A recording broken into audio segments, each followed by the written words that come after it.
पाळियादना ठाकर तारा चरणे शीश झुकावू विहळानाथनी वीरडी अमृत धारा ज्या वहावे तारी पावन भूमि मां शांति नो अनुभव थाय तारी कृपा थी भक्तो ना जीवन सुखी थाय।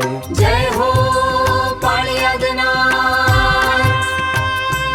કેમ છો દોસ્તો, હું આવી ગયો છું વિહળાનાથની વીડી। તમે જો દર્શન કરવા માંગતા હોય તો અહીંયા વિહળાનાથની વીડી છે, તમને હું જરૂર દર્શન કરાવીશ। પાળિયાદના ઠાકર વિહળાનાથ, તો આ એનું વ્યૂ છે। આ તમે અંદર જો જોઈ રહ્યા છો એ વિહળાનાથની વીડી છે અને રાણપુર રસ્તામાંથી આવી છે। રાણપુરથી આપણે જવા માટે જે લીમડીનો રસ્તો છે ત્યાં, અને આ છે વિહળાનાથની વીડી છે અહીંયા બાજુમાં, બરાબર। અને મારી પાછળ તમે જોઈ શકો છો, જો આ વિહળાનાથની વીડી છે અહીંયા, તો તમે જરૂર દર્શન કરવા આવજો। અને અહીંયા વિહળાનાથના દર્શન થાય એમ છે, રોડનો કાંઠા માટે મંદિર બનાવ્યું છે વિહળાનાથનું। જુઓ આ વિહળાનાથની વીડી છે। આ વિહળાનાથની વીડીને અહીંયા બાપુને સ્થાનક દીધું છે। અહીંયા પાણીની પણ પરબ પણ છે અને બેહવાની સુવિધા પણ બહુ સારી છે। તમે એને ચુડાથી કે અથવા રાણપરથી એને જતા હોય તો અહીંયા તમે દર્શન કરવા આવી શકો છો વિહળાનાથના।